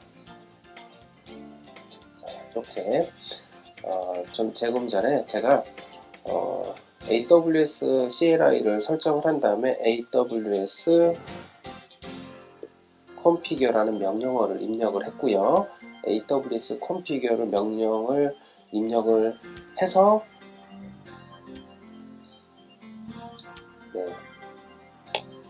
미리 입력한 값들을 뒷자리 부분을 확인하실 수가 있습니다. 그리고 디폴트 리전 네임도 확인하셨고요. 디폴트 아웃풋 포맷을 JSON 형태로 받겠다라고 해서 이렇게 키값도 ID 값, 액세스 키값, 리전 네임, 그 다음에 포맷, 아웃풋 포맷까지 확인했습니다. 자, AWS 그 다음에 그 커맨드 라인에서 사용하는 명령어들은 굉장히 많이 있습니다. 자, AWS 한 다음에 help라는 명령어를 치시면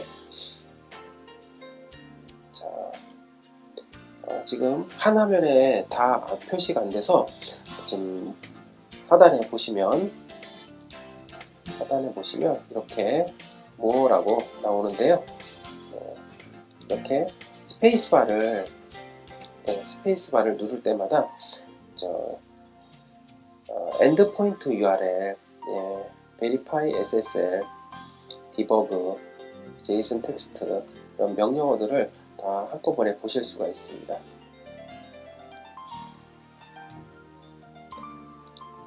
네, 아까 제가 말씀드린 거는 AWS에서 직접 이렇게 화면을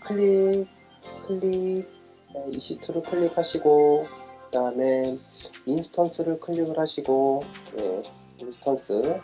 인스턴스를 클릭을 하시고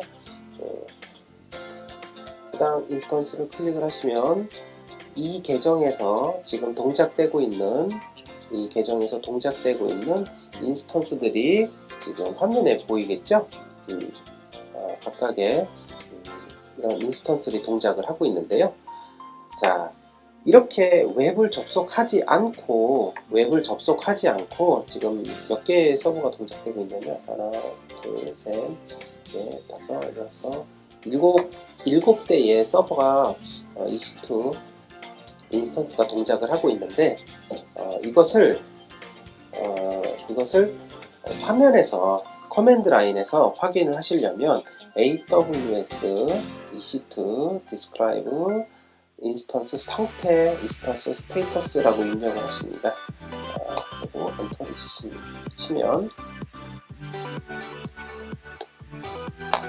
엔터를 치면 각각 아까 화면에 봤던 7대의 서버의 상태들이 텍스트 형태, 즉 텍스트의 제이슨 형태로 지금 값을 리턴 받아서 돌려주고 있습니다. 자, 보실까요? 정말 그런지요? i0 cd4982 이 인스턴스는 어디 있는 걸까요? i0 cd498 이는 동작되고 있고요. ICD4982 ICD4982 네, 요 인스턴스가 되겠죠? 즉 화면에 보이는 인스턴스 정보들이 커맨드 라인, 즉 이런 커맨드 라인에서 다 정보를 지금 현재 동작이 되고 있다. 그리고 가용존이 어디에 있어서 네, AP 노스이스트 2C 네, 가용존 어벨리아티 존에 AP 노스이스트 2C에 지금 해당 인스턴스가 동작되고 있다는 걸 확인하실 수가 있습니다. 이렇게 직접적으로 웹에서 클릭을 하지 않고도 직접 서비스를 운영하실 수가 있습니다. 이런 경우는 특히 서버 관리자들이나 해당 서비스 매니저들이 해당 인스턴스를 관리를 자동화할 때 이런 AWS CLI 환경을 이용해서 사용을 하곤 합니다. 여러분들도 이런 AWS CLI 환경에 익숙해질 수 있도록 충분한 학습을 이루어지신다면 보다 효율적으로 인스턴스 관리 및 오토스케일링, VPC, 그다음에 서브넷 이 모든 기능들을 다 관리하실 수가 있습니다. 네, AWS CLI 인터페이스 명령줄 옵션에 대해서 AWS 학습 사이트에 보시면 자, 여러가지 명령 사용 방법이 나와 있습니다. 프로파일, 리전, 아웃풋의 종류는 저는 아까 제이슨 형태로 했지만 텍스트나 테이블 형태로도 가능합니다. 자, 어떻게 할까요? 다시 한번 제가 바꿔보겠습니다. AWS configure 그 다음에 ID 값, 시크릿 키 값 입력한 다음에 디폴트 리전 그대로 입력하고 여기서 제이슨 형태가 아닌 텍스트 또는 테이블 형태로 바꿔줍니다. 그리고 제가 아까 AWS EC2 describe instance status를 입력을 하게 되면 테이블 형태로 바꿔서 보이게 됩니다. 자, 여러분들 이렇게 보시면 좀 더 보기가 편하신가요? 네, 아무래도 이런 상태로 보시면 아까보다는 제이슨 형태보다는 보기가 좋겠죠? 자, 이렇게 아웃풋 형태는 제이슨, 텍스트, 테이블 형태가 있고요. 자, 엔드포인트 URL 및 그 밖에 쿼리, 버전, 컬러, 그 다음에 사이닝, 그리고 여러 가지 좀 더 보실 수 있는 것들이 있는데요. 저도 이렇게 AWS 공식 홈페이지를 통해서 해당 PDF 자료를 다운로드 받아서 학습을 하거나 또는 이런 PDF 파일이 아닌 직접적인 공식 홈페이지를 통해서 해당 메뉴를 사용하실 수가 있고요. 좀 더 자세하게 학습을 하고 싶으신 분들은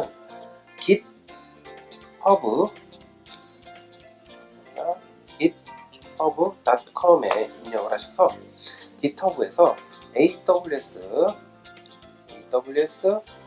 CLI라고 검색을 하시면 AWS CLI에 동작되는 코드가 물론 파이썬으로 만들어져 있겠죠? 네. 이렇게 파이썬으로 만들어져 있습니다. 그래서 AWS CLI 환경에서 동작되는 AWS CLI 프로그램을 좀 더 디테일하게 학습하실 수가 있습니다. 자, 이거는 참고 보시면